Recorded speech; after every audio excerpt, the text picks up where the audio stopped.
sœurs, encore une fois, bienvenue à l'étude de ce matin de la parole de Dieu. Et nous avons le privilège d'accueillir notre frère Muraceus, l'enseignant de ce matin. C'est lui qui va nous communiquer, en tout cas qui va nous enseigner au sujet de la parole de Dieu. Donc, je ne sais pas s'il est disponible, je vois son siège est vide pour l'instant. Donc, frère Muraceus, es-tu à l'écoute? Oui, je suis à l'écoute. Est-ce que vous m'entendez? Ok, c'est bon là. Donc, oui, c'est correct, frère Murat. Vous pouvez commencer votre enseignement. Ok. Premièrement, merci, frère Révolus, pour la présentation de ce matin. Et j'ai dit bonjour à tous qui sont en ligne ce matin pour participer à l'étude biblique en ce dernier dimanche du mois de février. Et ensemble, nous allons partager les provisions du jour. Prenez avec moi et ouvrez avec moi le 14e chapitre de l'Évangile selon Jean, verset 27. Ou plutôt, on va commencer avec les versets 26 et 27.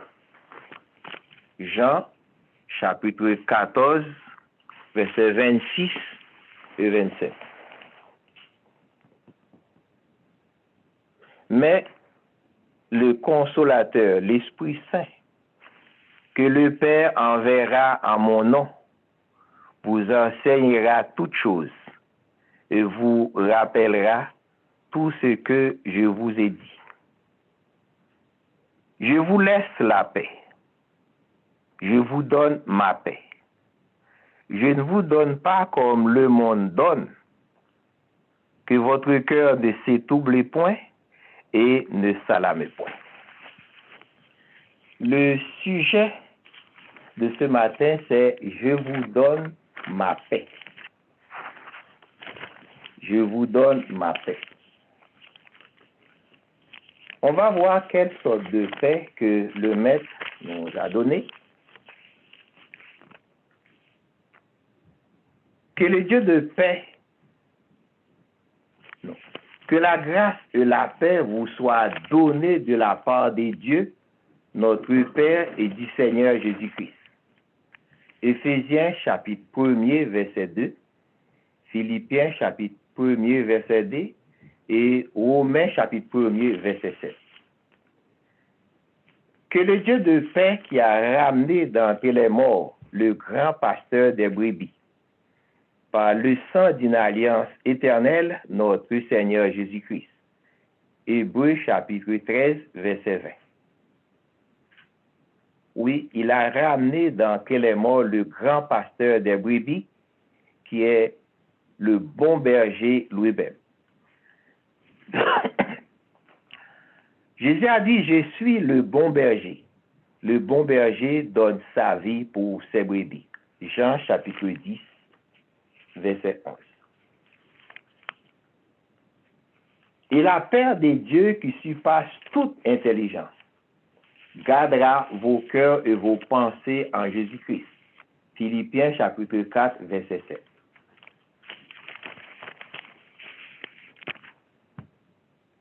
Le Maître ne nous a pas laissés orphelins.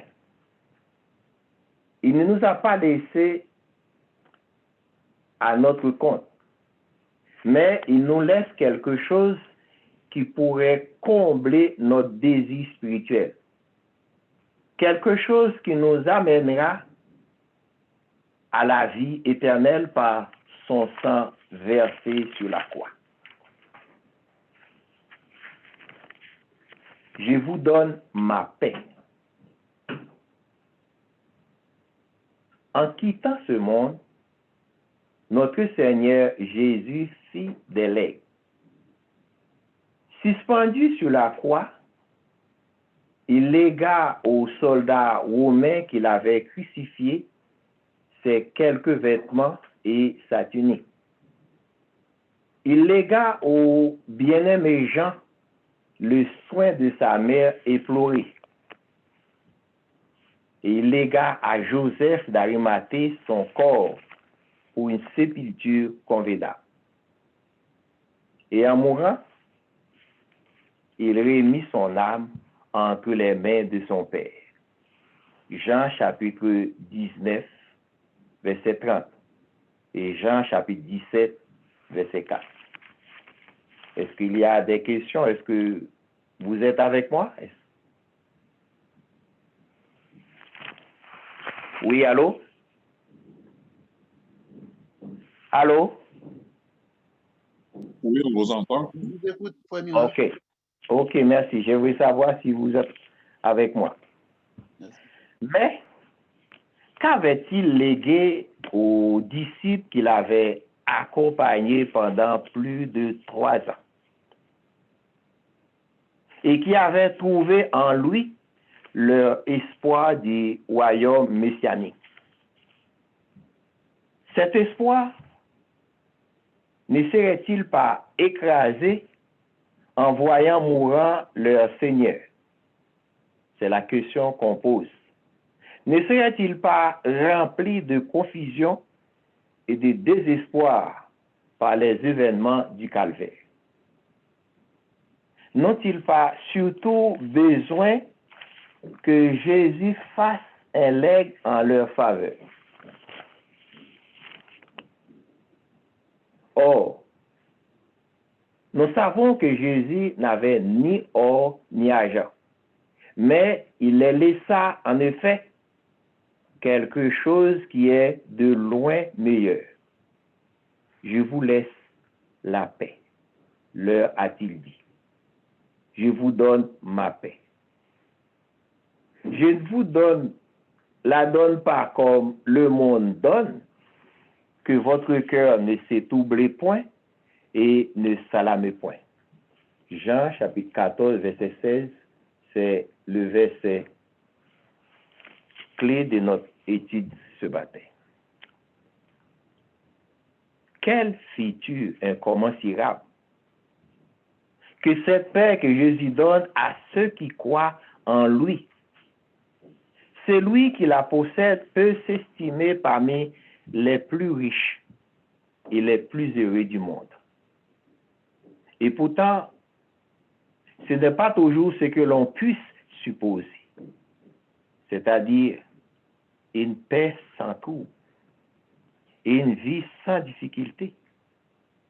Au contraire, la paix de Jésus peut exister dans le cœur, quelles que soient les circonstances extérieures de votre vie.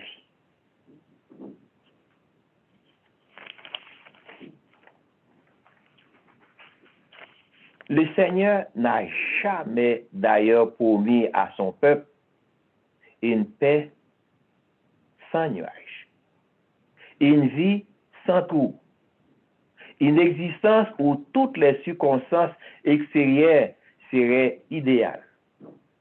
Non, il ne l'a jamais promis ça à ses disciples.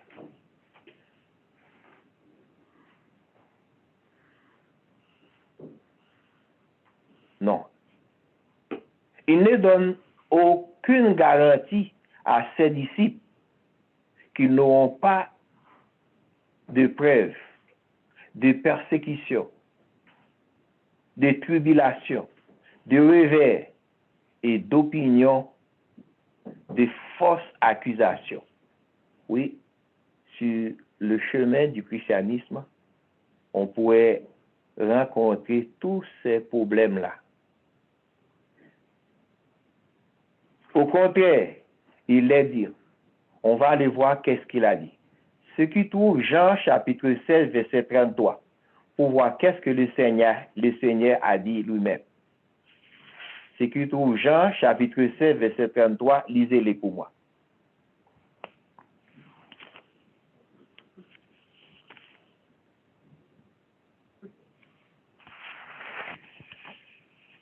Allô, on m'écoute? Oui, on vous écoute. Oui, ce qui trouve Jean chapitre 16, verset 33, Ok. lisez pour moi.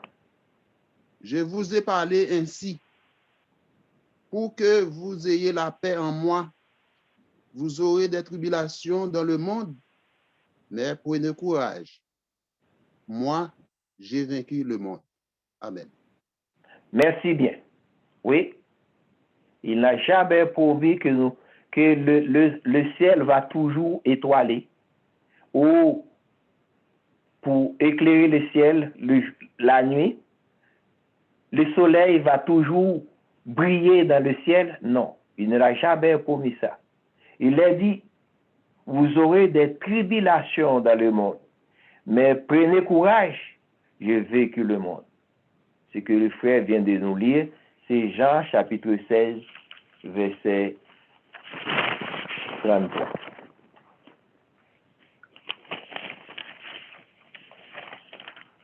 Nous voyons cette paix de Jésus lorsqu'il fut lui-même pris dans une grande tempête sur le lac de Galilée. Les vents soufflaient avec impétuosité et la barque dans laquelle Jésus se trouvait avec ses disciples était couverte par les flots. Les disciples s'étant remplis de frayeur, mais Jésus lui-même dormait tranquillement. Les disciples vinrent lui dire, « Maître, ne t'inquiètes-tu pas de ce que nous périssons? » C'est alors il s'est réveillé en sursaut. Jésus menaça le vent et dit à la mer, « Silence, tais-toi. » Et le vent cessa. Et il eut un grand calme. Puis il leur dit, « Pourquoi avez-vous peur, gens, si peu de foi? » Les gens furent saisis d'étonnement et dirent, « Mais quel est donc celui-ci? Quel est donc cet homme? » Où même le vent et la mer obéissent à ses ordres. Marc chapitre 4, verset 35.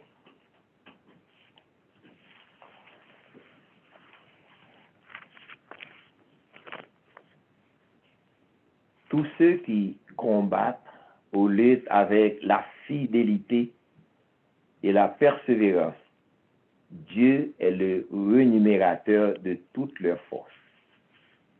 Hébreux chapitre 11, verset 6. Si le bonheur de la vie est la conséquence de la fidélité, si est la conséquence de la foi, il est aussi les conséquences de la fidélité et de la persévérance par lesquelles nous nous entretenions. En lui, nous avons la vie, le mouvement et l'être. La vie est cette portion d'éternité que Dieu nous a confiée.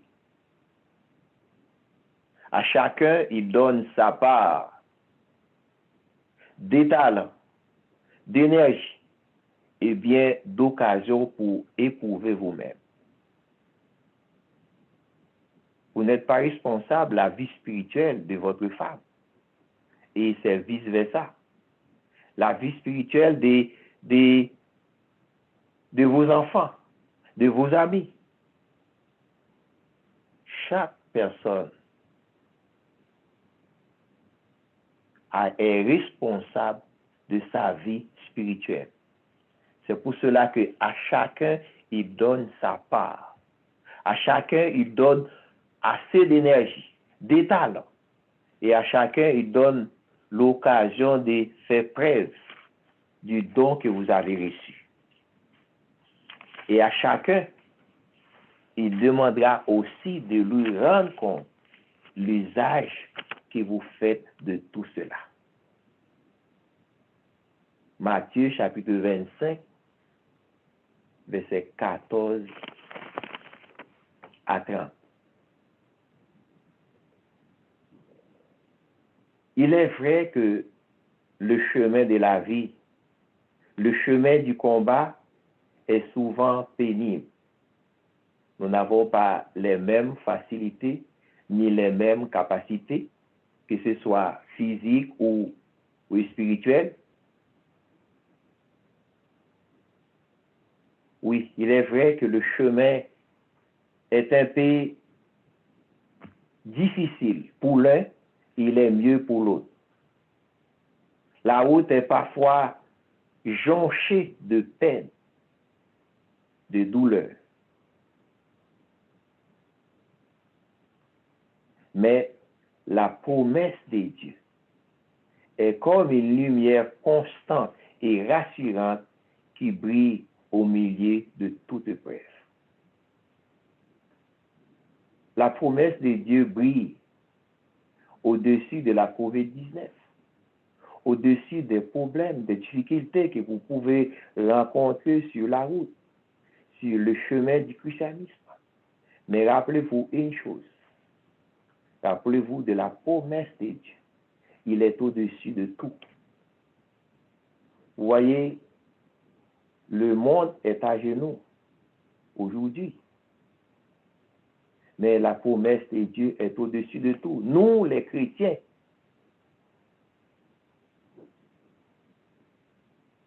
nous n'avons pas à affoler comme les autres. Parce qu'on sait bien que nous aurons la paix. Nous savons que la paix de Dieu qui surpasse toute intelligence, il gardera vos cœurs et vos pensées en Jésus-Christ. C'est pour cela que nous n'avons pas affolé. Nous nous rappelons de la promesse de Dieu qui est comme une lumière. Là où est la lumière, il n'y aura plus de ténèbres. Eh bien, sa promesse est comme une lumière constante et rassurante qui brille au milieu de toute épreuve. Revêtons-nous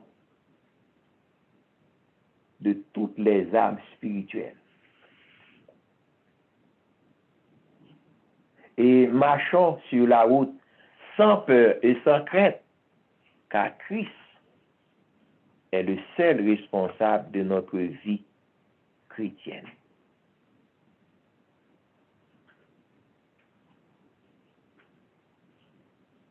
Écoutons les paroles de l'apôtre Paul à la veille ou à la perspective de sa mort. L'apôtre Paul ne voulait pas nous laisser sans histoire. Il ne voulait pas nous laisser si clandestins, mais il voulait que sa parole gravée dans notre mémoire en nous invitant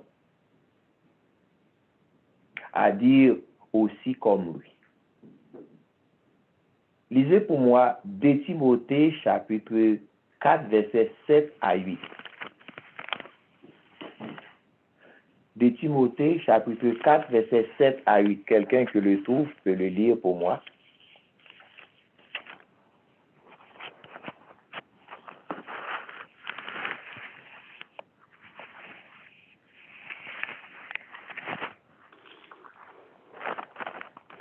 De Timothée combien? 2 Timothée chapitre 4 versets 7 à 8. Ok. J'ai combattu le bon combat, j'ai achevé la course, j'ai gardé la foi. Désormais, la couronne de vie m'est réservée. Le Seigneur, le juste juge, me la donnera dans ce jour-là. Et non seulement à moi, mais encore à tous ceux qui auront aimé son avènement. Ok, merci bien, Serge. Oui. J'ai combattu le bon combat. J'ai gardé la foi. J'ai achevé la course.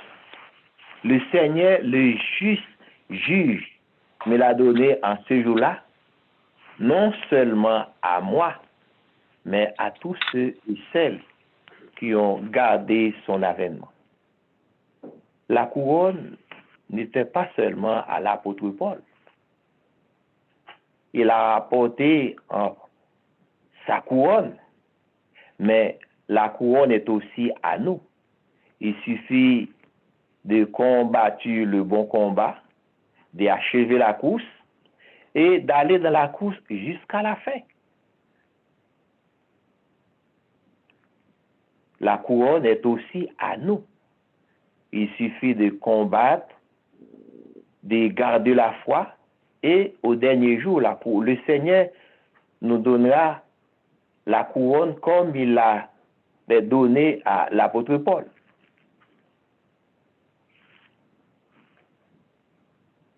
Je peux vous dire que, mes bien-aimés, mes frères, nous avons tout ce qu'il faut. L'épée de l'esprit, une épée à double tranchant qui peut séparer les jointures et le moelle. Nous avons le casque du salut pour recouvrir notre tête et le bouclier de la foi pour nous scintiller. En ce qui concerne la Bible, il n'y a rien de nouveau ni dénaturé. On n'ajoute rien et on ne retranche rien.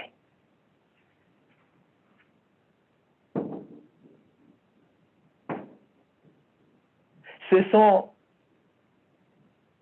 ces âmes, c'est les mêmes âmes spirituelles que les apôtres ont eues en possession et avec lesquelles ils ont accompli la tâche que le Seigneur les a confiée. Nous ne manquons rien de nos jours, absolument rien. Nous avons tout ce qu'il faut. L'épée de l'esprit, le casque du salut et le bouclier de la foi. Avec ces armes, bien que c'était au 1er siècle, au temps les chrétiens primitifs, mais de nos jours, il n'y a rien de dénaturé. Ce que le Seigneur faisait autrefois, il pourrait le faire encore aujourd'hui, mais avec une confiance, une foi plus élaborée.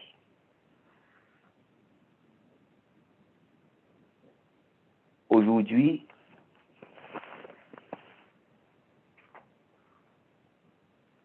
vous et moi, qu'est-ce que nous pouvons faire dans notre siècle présent? Oui, les chrétiens au temps primitif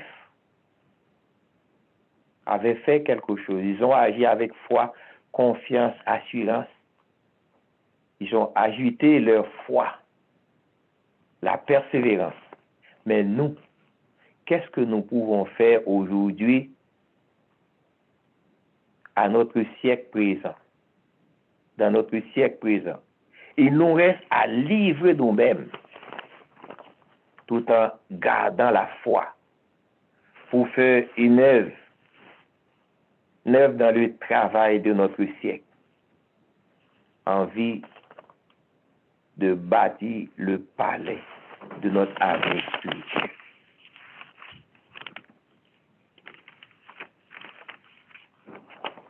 Cherchons d'abord à plaire notre Créateur en nous engageant dans la bataille pour lui. Et en lui,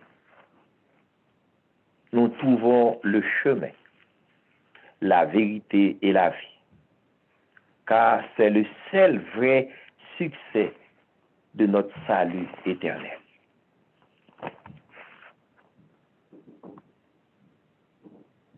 Le Maître ne nous a pas laissés orphelins. Il ne nous a pas laissés à notre compte, mais il nous laisse quelque chose, comme a dit, qui pourrait vraiment combler notre désir spirituel.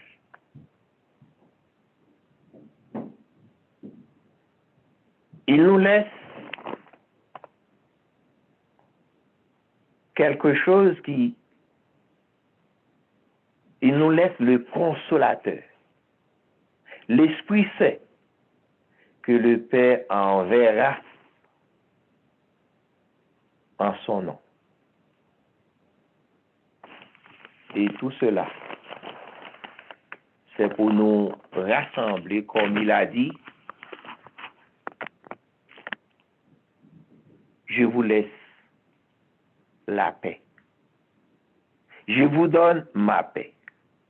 Je ne vous la donne pas comme le monde donne, que votre cœur ne s'étrouble point et ne s'alarme point. Aujourd'hui, par le temps qui court, par toutes sortes de problèmes, de difficultés, et que on ne peut pas joindre les deux bouts, on ne peut pas voir la lumière dans le tunnel, et cela nous rend vraiment perplexes. Et parfois, les gens se découragent, ils ont oublié toutes les promesses de Dieu. On a oublié que, en tant que chrétiens, nous ne sommes pas exempts de toutes sortes de maladies, des troubles, des difficultés, tout ce qui pourrait arriver.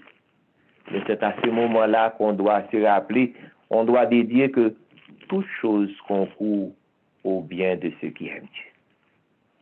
Même si on voit qu'on a des difficultés au point de vue de la santé, des difficultés au point de vue monétaire, des problèmes soit au travail, des problèmes dans le foyer, les problèmes avec les enfants ou n'importe qui, on doit se rappeler.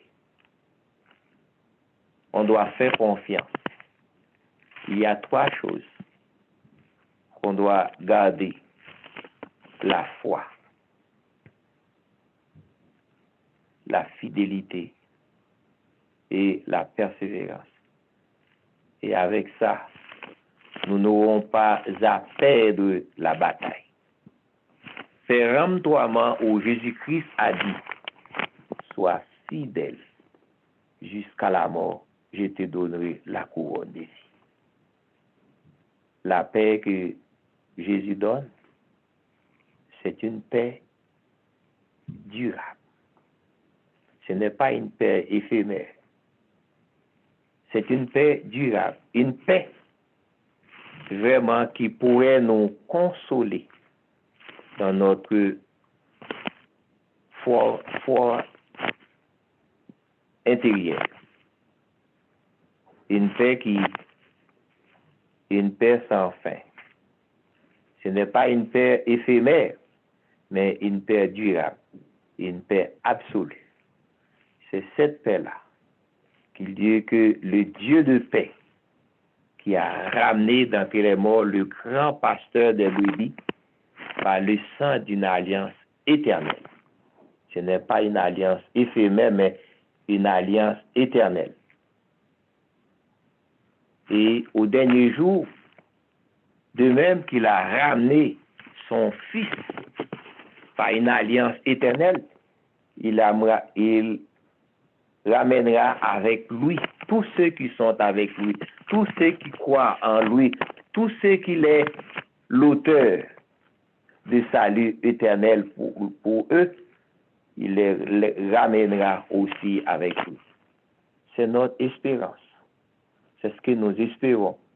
Et c'est pour cela que nous servons le Seigneur avec foi, confiance, assurance et d'être fidèles dans les moindres choses de la vie. Et c'est ainsi que nous, les chrétiens, en suivant le Maître, en suivant le Seigneur, nous le ferons de bon cœur. Ce que nous faisions dans la vie, dans notre vie personnelle, dans notre vie chrétienne, nous le ferons de bon cœur, sans murmure ni hésitation. Et c'est ainsi que je vous laisse ce matin. On ne sait pas s'il y a des questions sur ce que nous avons entendu. Et merci de m'écouter. je passe la parole à Frère Evolus. Merci infiniment, frère Muraseus. Alors, nous sommes très édifiés ce matin par rapport à l'enseignement, excusez-moi, que le Saint-Esprit vous a confié et que vous-même, on nous avait donné comme nourriture spirituelle. Alors, puisque c'est une étude biblique, chacun a la possibilité de poser une question ou bien de faire un commentaire qui a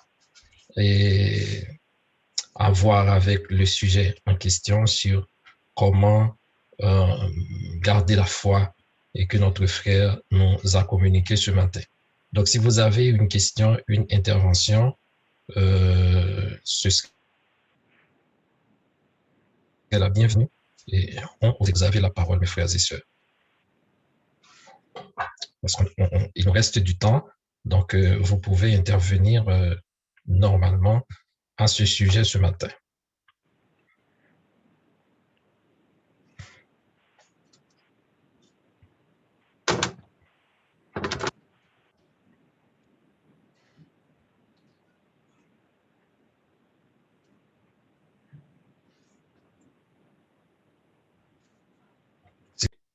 Nous prions pour que l'Esprit de Dieu nous guide dans sa parole, parce que cette parole est la vérité. Nous allons remercier Dieu aussi pour les frères qui nous a dirigés dans la lecture.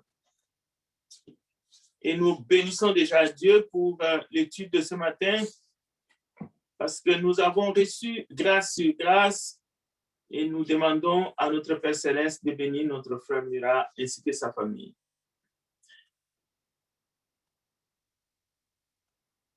Les textes de ce matin, dans les livres des Juges au chapitre 7, il est question du Dieu Tout-Puissant, il est question d'un homme, Gédéon, né d'une famille pauvre, mais l'ange l'identifie comme étant un vaillant héros. Mais on parle aussi de son serviteur Pura, qui devrait l'accompagner au cas où Gédéon aurait crainte d'affronter l'armée adverse, justement dans la montagne de Galaad. La question ce matin est, sommes-nous craintifs? Avons-nous peur de combattre le bon combat? C'est une question, ce n'est pas une affirmation. Il y a les bons combats de la foi, mais on peut se demander compte tenu des épreuves. Parce que Jésus lui-même en a parlé et nous le verrons ce matin. Compte tenu de tout ce qui se passe, notre foi a-t-elle refroidi? Sommes-nous devenus tièdes spirituellement? Ou est-ce que nous sommes toujours bouillants? Avant d'aller plus loin, prions notre Père. À toi la gloire, à toi l'honneur, Père Céleste. À toi la magnificence. Merci parce que tu es là. Tu es au cœur de nos vies. Tu es aujourd'hui le Seigneur de ce culte de ce matin.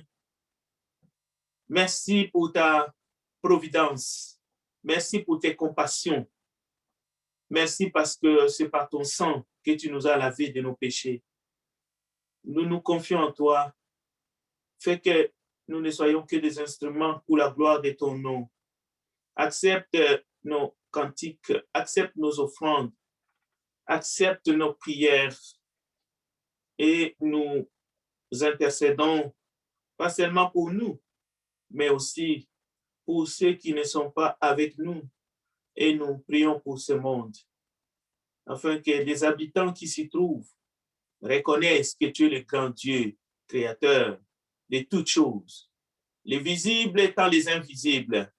À toi seul la majesté, à toi seul la gloire d'éternité en éternité. Au nom de Jésus-Christ, nous avons ainsi prié. Amen.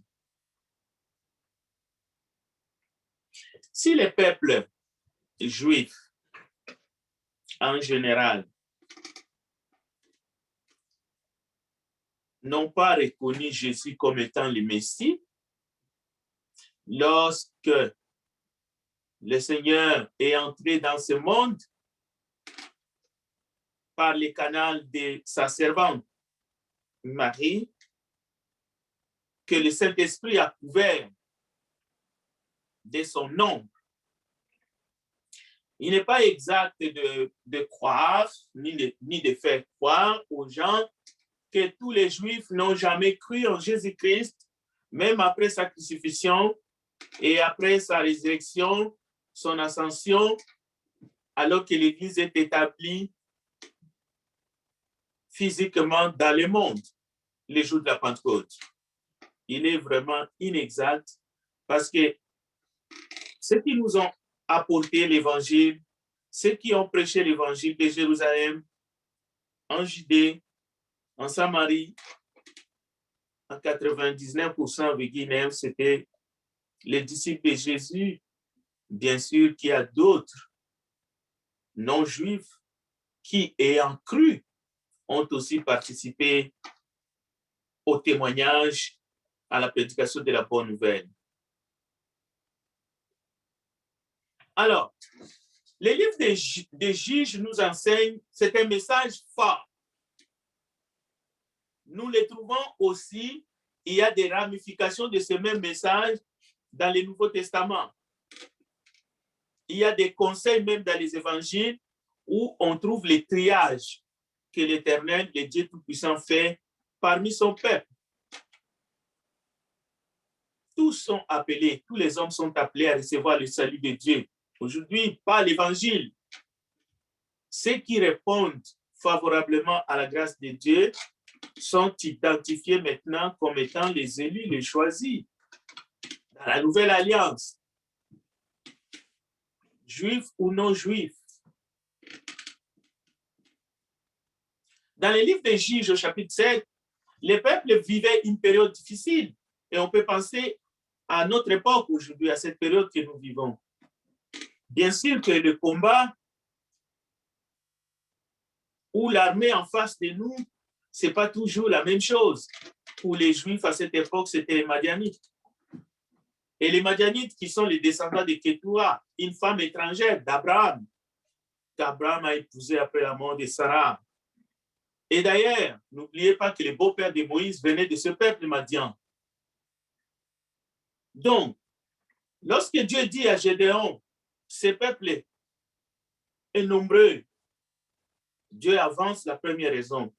Il risque de tirer gloire et de dire que c'est par notre propre force que nous avons combattu les Madianites. Dieu va faire sa sélection. Dieu va procéder par élimination. Dieu va procéder par les triages. C'est ce que nous lisons dans Juges chapitre 7 au verset 1 à 10. Donc, d'abord, qui vont être éliminés? Nous voyons, c'est les peureux, les craintifs, les lâches. Dieu avait besoin de ceux qui avaient la volonté, mais qui avaient aussi un état d'esprit, c'est-à-dire des vrais guerriers. C'est pour cela, à la rencontre de l'ange de l'Éternel, entre l'ange de l'Éternel et celui qui s'appelle Jérubbal, qui est Gédéon, il y a une salutation de l'ange à Gédéon. Vaillant héros. Oui, Gédéon n'avait même pas combattu à ce moment-là. Gédéon mais est identifié comme un vaillant héros. Cela montre que Dieu voit, Dieu connaît le cœur, Dieu connaît nos attitudes. Dans une situation de guerre, Dieu regarde le cœur. Dieu élimine les gens, même ceux qui ont la volonté, mais qui n'ont pas un état d'esprit de guerrier. Et les gens qui n'ont pas un état d'esprit de guerrier, ce sont des gens qui aiment les conforts de la maison, rester au chaud, être à l'aise. Or, dans une situation de guerre, on ne passe pas le temps dans la distraction. 10 000 personnes sont restées. Ils ont passé la première étape de triage. Mais Dieu dit, ce n'est pas assez. On va continuer. On va aller maintenant dans l'étape de l'eau. Ceux qui vont laper l'eau comme les chiens. Et il n'y en aura que 300. Ce sont eux qui sont choisis. Ceux qui ont lapé l'eau comme les chiens. Mais ceux qui se sont mis à genoux pour boire confortablement, qui ont oublié que c'était un état de guerre. Il ne fallait pas boire confortablement en se mettant à genoux, à l'aise. Ils seront aussi renvoyés. Cela veut dire, même parmi son peuple, même dans son église, Dieu cherche de vaillants hommes et femmes. Dieu cherche des héros, des hommes de foi. Cela veut dire des gens qui sont déterminés. Même dans son église, boire de l'eau rapidement comme les chiens dans un état de guerre, voilà l'état d'esprit que Dieu voulait pour combattre les madianistes. Et dans ces temps, aujourd'hui dans l'église, le Seigneur sait, il ne s'agit pas de quelqu'un, de celui qui vous parle, ou d'un directeur de conscience qui va dire voici les lâches, voici les non-lâches, voici les peureux, voici les craintifs, voici les vaillants. Non, non, non. C'est Dieu qui fait les tri. C'est Dieu qui dit à Gédéon. Parce que c'est Dieu qui voit, c'est Dieu qui sait. Donc, il ne s'agit pas d'un jugement ce matin. Nous examinons seulement les Écritures. On peut tromper les hommes. On peut faire du bruit. Mais Dieu sait qui est lâche. C'est lui qui va faire les tri au dernier jour. Mais entre nous, nous ne sommes que de la même famille. Nous sommes pour être ensemble. Nous sommes là pour vivre ensemble. Nous sommes là ce matin pour adorer Dieu dans la paix, comme nous avons entendu ce matin. L'évangile est un appel de Dieu pour vivre pour lui dans ce monde déchu. L'Église est dans le monde. L'Église est là comme une ambassade du Christ sur la terre. Paul appelle la vocation chrétienne la vocation céleste en Jésus-Christ. Donc, l'appel de Dieu, lorsque l'évangile retentit et que nous obéissons à l'évangile, nous faisons partie de la famille de Dieu. Donc, nous sommes dans ce monde, mais nous ne sommes pas du monde. Nous vivons dans ce monde en étranger. Cela veut dire quoi? En suivant les principes de Dieu. Pas les principes du monde. Et cela coûte beaucoup. Cela va nous coûter beaucoup. Ce monde a sa philosophie. Ce monde a ses valeurs. Ce monde est rempli d'un esprit de rébellion contre Dieu. Maintenant, le royaume de Dieu, le royaume des cieux qui est composé des humains, des êtres humains qui doivent vivre dans ce monde, a ses principes. L'Église a ses valeurs. Et on peut aller plus loin. Le royaume de Dieu a sa doctrine. Et c'est sur ces bases que Dieu fera le triage. Et nous devons nous poser la question dans quelle catégorie nous serons trouvés. Ceux qui craignent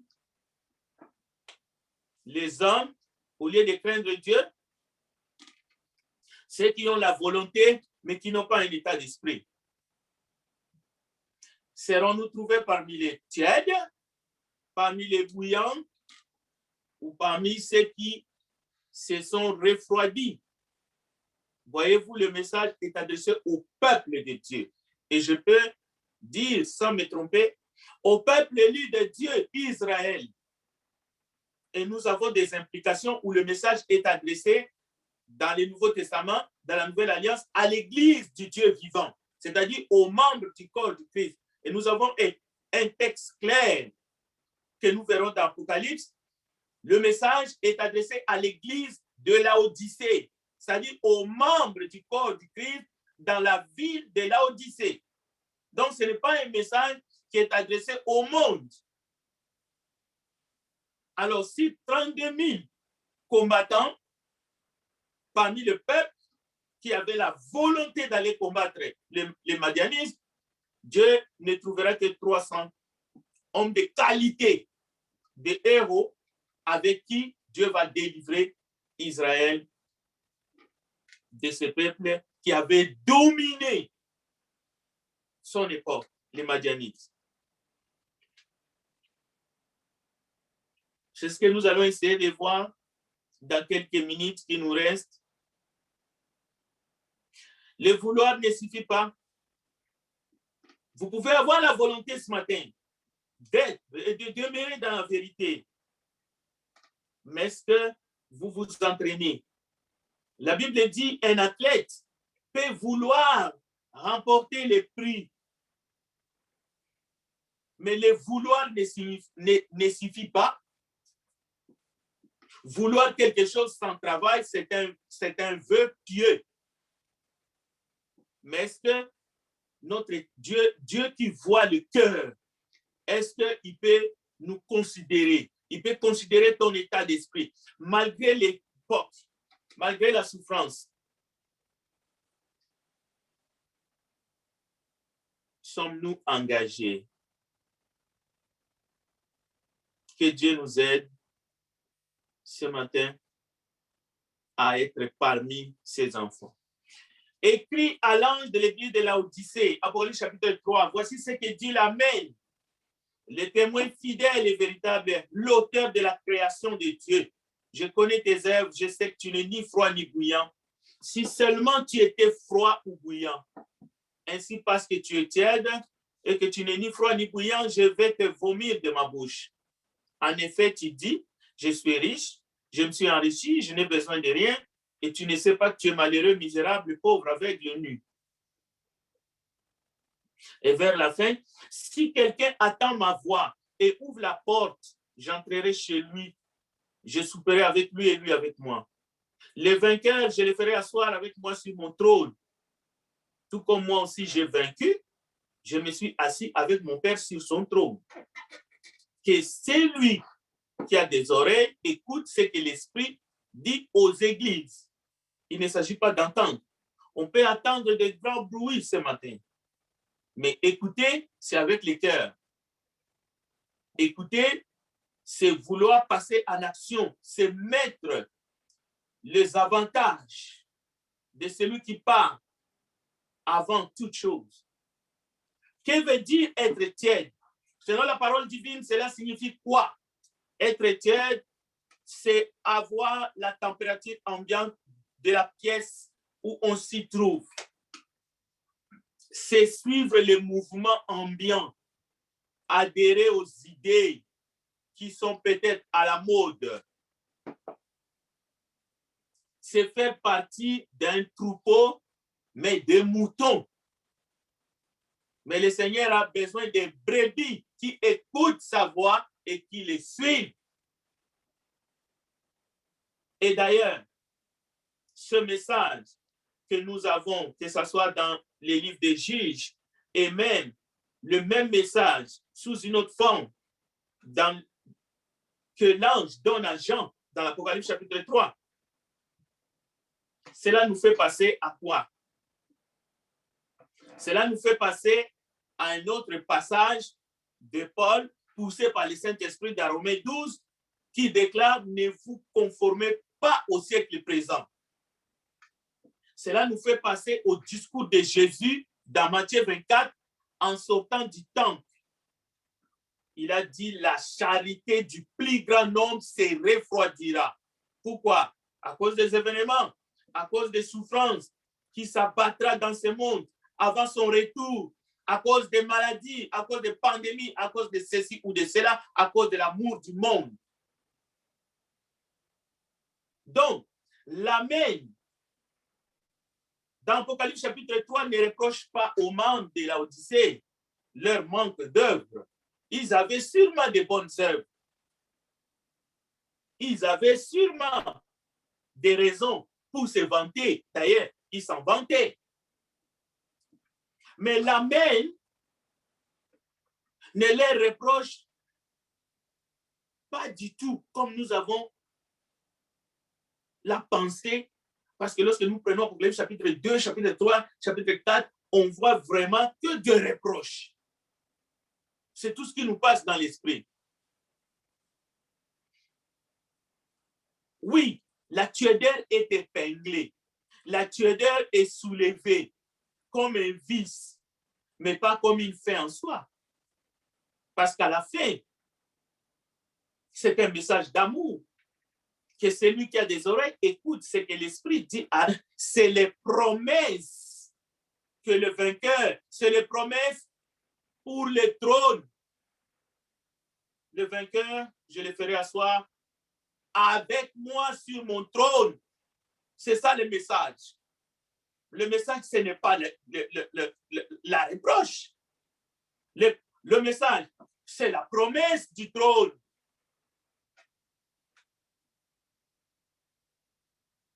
Donc, il est possible de faire de bonnes œuvres, d'avoir de bonnes œuvres et en même temps être tiède spirituellement.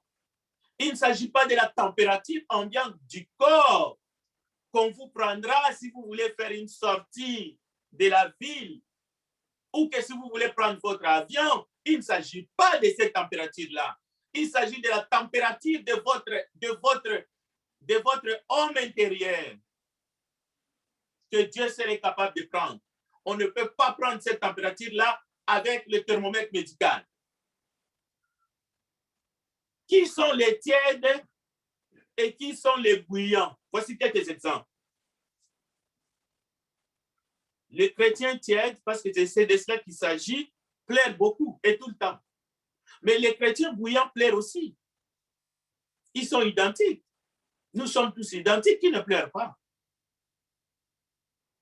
Mais ils ne pleurent pas pour les mêmes causes. Les deux ne pleurent pas pour la même chose. Les attitudes sont différentes. Les chrétiens tièdes de Laodicée pleurent parce qu'on lui a fait une ou quelques reproches. Il pleure parce que lui, on ne peut pas lui reprocher, surtout pas.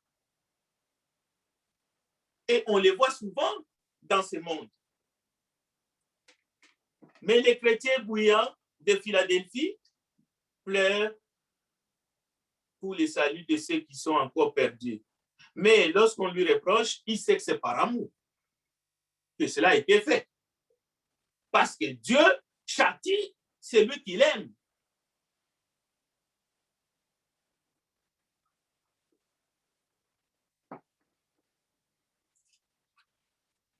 Nous sommes tous semblables. Nous avons tous des sentiments.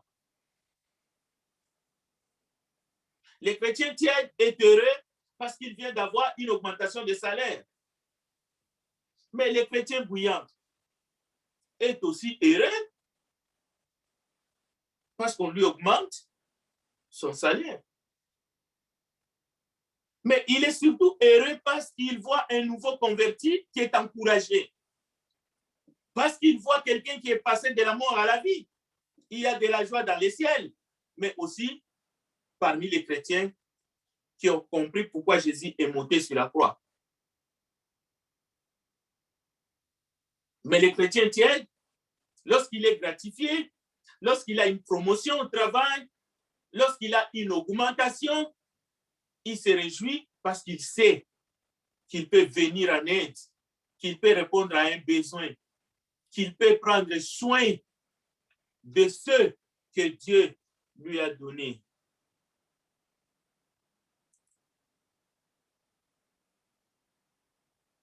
Un chrétien tiède, lorsqu'il doit changer les freins de sa voiture, il pleure.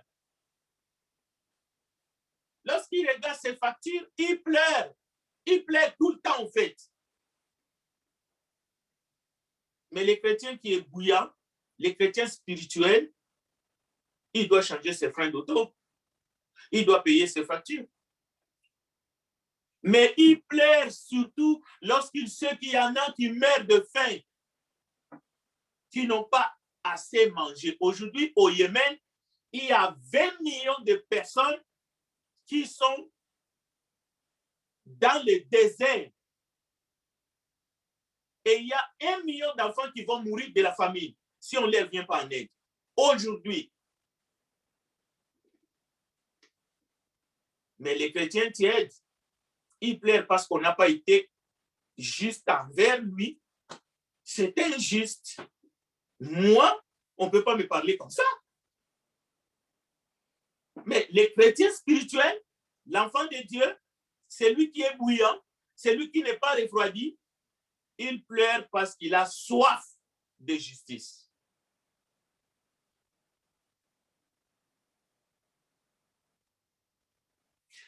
Quelle est votre température? Quel est l'état de votre santé? La santé a toujours été une question de grande importance. Mais aujourd'hui, plus encore, ça a pris de l'ampleur à cause de la situation pandémique. Mais dans la Bible, il y a la santé physique, mais il y a aussi la santé spirituelle. Les textes de ce matin parlent de la température spirituelle de votre âme, de votre esprit, de votre état d'âme, de mon état d'âme. Suis-je refroidi? Il est possible que notre température soit froide, bouillant ou tiède. C'est difficile d'entendre la vérité qui nous concerne, qui concerne notre vie spirituelle. Mais encore une fois, le seul capable de prendre cette température spirituelle, c'est Dieu. C'est l'Esprit de Dieu qui a parlé à l'église de Laodicée. Donc, soyez tranquilles. Il n'y a personne qui peut vous montrer des doigts, mais personne. La parole est prêchée, donc ne vous sentez pas visé. Personne ne peut vous juger. Un membre du corps, dire que l'autre est tiède, lui, il n'est pas tiède, ou l'autre est charnel, lui, il est spirituel. Mais écoutez, il a perdu sa place. C'est un usurpateur.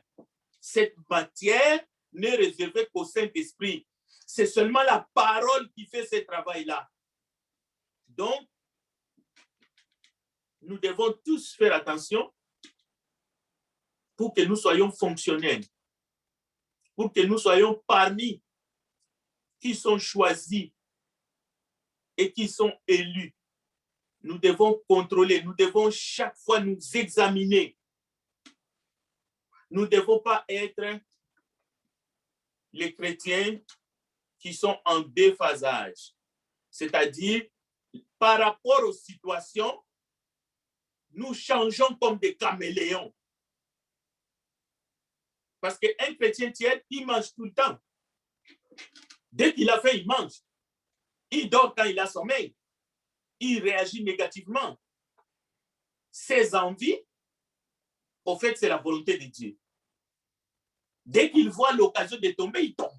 Il voit une fosse, c'est une occasion pour plonger dedans. Dès que la tentation se présente, il se laisse tomber, en fait. Il n'est jamais content. Il ne gagne jamais assez d'argent. Il n'aime pas son travail. Sa maison n'est pas assez belle. Chaque année, il doit faire des rénovations. Il dort mal la nuit. Ses voisins le dérangent tout le temps. Sa femme ou son mari est toujours difficile à vivre.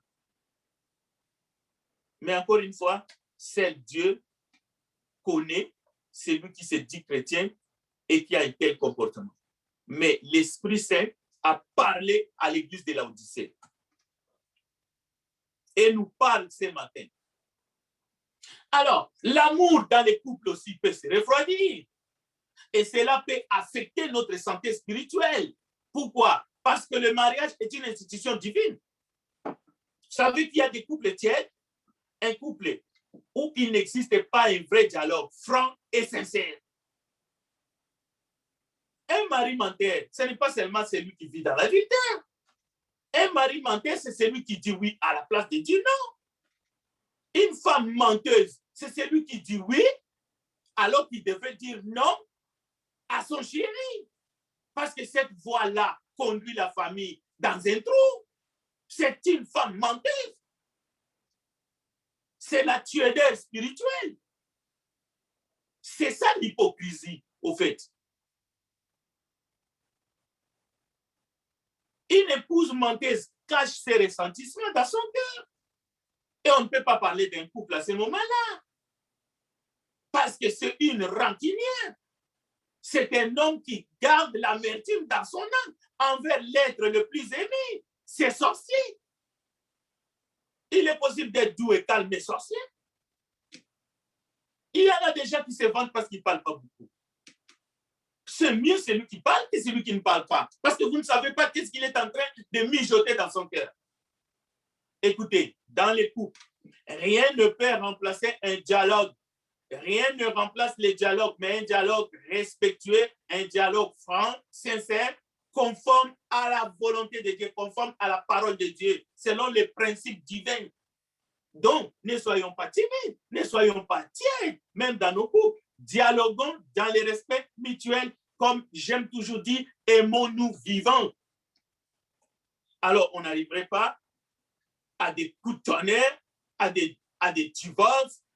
On se tourne les dos, on ne se parle pas. Pendant une semaine, on ne se parle pas. On est où?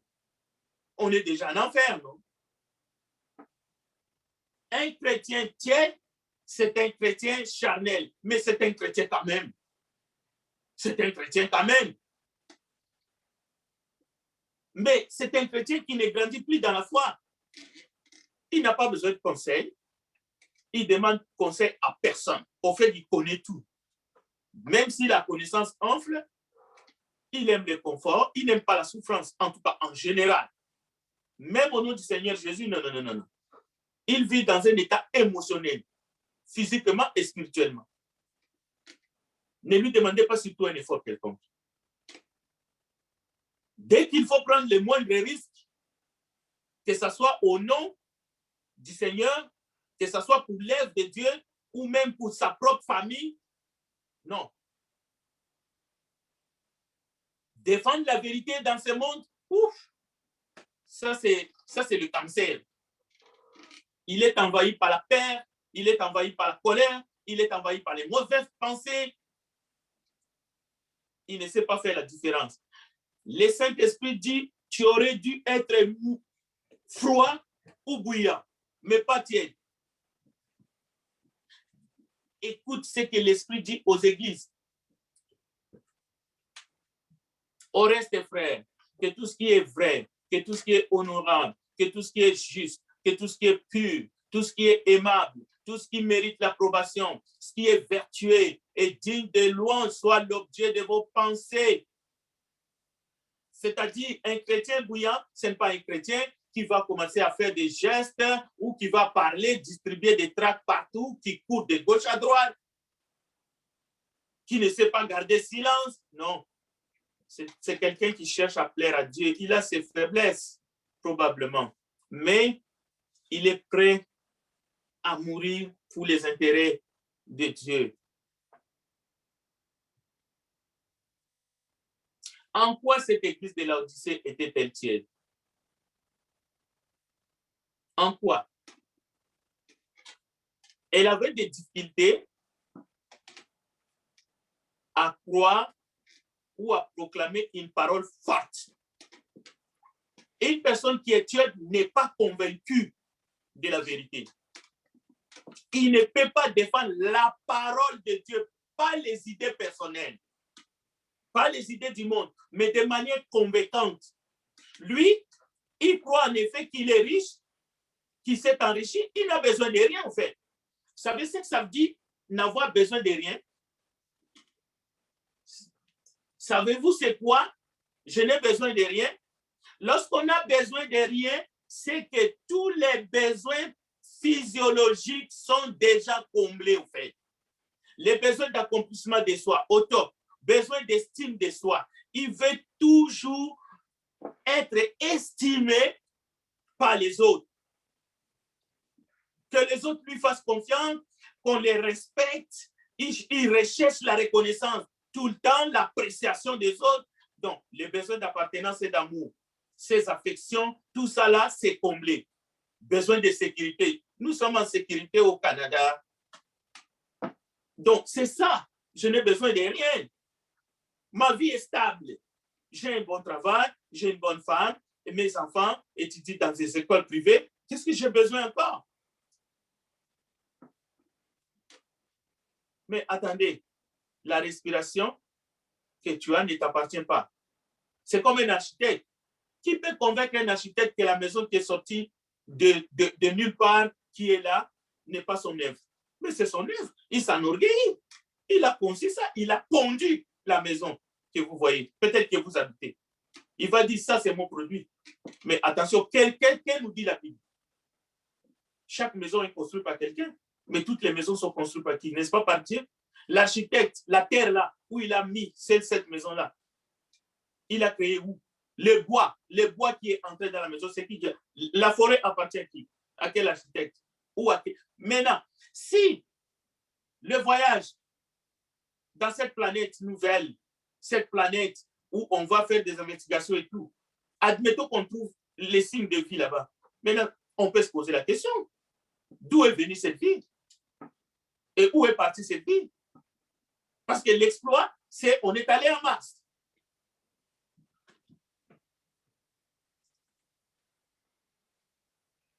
Et les besoins spirituels. Lorsque les besoins spirituels sont mis de côté, alors à ce moment-là, on est tiède spirituellement. On a rempli tous les autres besoins, mais les besoins spirituels sont dans les oubliettes. Lorsque tout tourne autour des choses de la terre, nous avons été refroidis, parfois même sans le savoir. Notre amour de la vérité est refroidi. Et Jésus a dit, avant son retour, à cause des événements qui s'abattront dans le monde, la charité du plus grand nombre sera refroidie. Une communauté peut faire des exploits, une communauté peut accomplir des choses grandioses, mais est-ce que c'est une communauté qui a de la compassion envers les âmes perdues, de l'amour les uns les autres, envers les plus démunis? Dieu nous donne le remède. À nous qui sommes son peuple, il est possible d'être guéri de cette maladie qui est la tiédeur spirituelle. Que celui qui a des oreilles écoute ce que l'Esprit dit aux églises. Vous pouvez sortir de cette tiédeur. Matthieu chapitre 24, verset 1. Plusieurs faux prophètes s'élèveront. Ils séduiront beaucoup de gens. Et parce que l'iniquité se sera accrue, la charité du plus grand nombre se refroidira. Donc, il est question de faux prophètes, il est question de faux messages, il est question de fausses croyances. Il suffit déjà d'avoir un état d'esprit pour refuser ces choses. Et verset 14, Matthieu 24, 14, cette bonne nouvelle du royaume sera prêchée dans le monde entier pour servir de témoignage à toutes les nations. Alors viendra la fin. Voilà, il est possible de rester malgré la souffrance, malgré les événements. Il est possible de rester dans la parole. Parce que, écoutez, l'esprit de Jésus-Christ dit, je te vomirai de la... Pour être vomi, cela veut dire que tu étais en lui, tu étais en Christ. Amen, il dit qu'il va te vomir.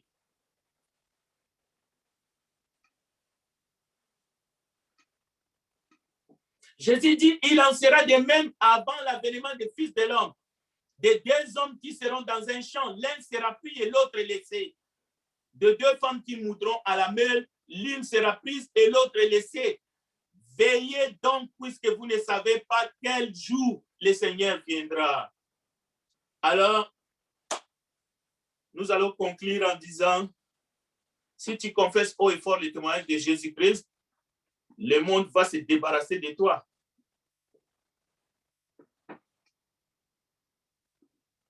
Le monde peut vous haïr. C'est Jésus qui l'a dit. Et souvent, nous avons peur de perdre la faveur du monde. Mais avons-nous peur de nous accrocher, d'être des vaillants héros, des héros de la foi? Sommes-nous prêts d'accepter d'être jetés dans une fosse avec des lions plutôt que d'habiter dans des maisons pleines de friandises? Aujourd'hui, nous nous inquiétons pour les nôtres. Nous nous inquiétons pour nos santé. Nous nous inquiétons beaucoup même pour nos santé mentales et autres. Nous sommes surpris que les gens rejettent le message de l'évangile. Écoute, Jésus dit en ces jours-là, ceux qui voudront changer de place pour aller d'un endroit à un autre, ils ne pourront pas. L'un sera pris, l'autre pas. Assurons-nous que nous soyons parmi ceux qui seront pris et pas ceux qui seront laissés les jours de l'enlèvement. Je terminerai en disant ceci. Quelqu'un dira, vous êtes en train de faire peur aux gens. J'ai souvent entendu ça. Mais vous avez raison. Les jeunes d'aujourd'hui ne devraient pas entendre pareille prédication qui va peut-être les effrayer. Il y en a qui vont manquer peut-être les sommeils, ils seront troublés. Mais avez-vous remarqué que quand ils iront au cinéma, ils ont le goût de films d'action, des films romantiques? Nous sommes capables de suivre la télévision des films de vampires. Nous sommes capables de voir les sangs des gens qui se font couper en morceaux. Nous sommes capables de voir des armes qui crépitent, des bombes qui explosent, des tueurs en série, de meurtres en masse, du sadisme, des orgies sexuelles et toutes les ordures qu'on peut voir, qu'on peut suivre à la télévision ou dans les salles de cinéma. Après tout, jeune ou adulte, chacun a le droit de se divertir, non? Les sons, les scènes obscènes, les horaires dans ces films ne font que sourire.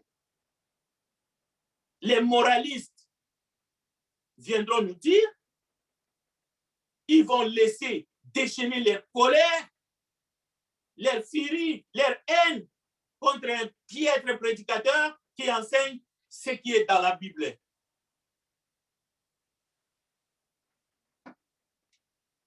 Oui, il y a des sectes. Il y a des sectes qui endoctrinent et qui font perdre les vies, qui vont jusqu'au suicide collectif. Oui, il y en a et nous condamnons ces choses. Et ce n'est pas l'Église du Seigneur Jésus, c'est cette-là. Il y avait un homme en Israël qui pouvait consulter l'Éternel, mais un roi qui s'appelle Achab les haïssait, mais pour rien. 1 Roi chapitre 22, verset 8. Alors, tout ce que vous trouvez aujourd'hui, tout ce que vous écoutez dans l'Église du Dieu vivant, ce n'est pas seulement pour chatouiller les oreilles. Ce n'est pas seulement parce que les gens ont la démangeaison d'attendre des choses agréables que nous devons dire ce qui leur plaît. Le Seigneur Jésus nous déclare de prêcher la vérité. Et une de ces vérités, c'est que l'un, un jour viendra où l'un sera pris et l'autre laissé. Le Seigneur dit qu'il va faire le triage. Il y a des paraboles, il y a des textes comme ceux que nous venons de voir ce matin ensemble.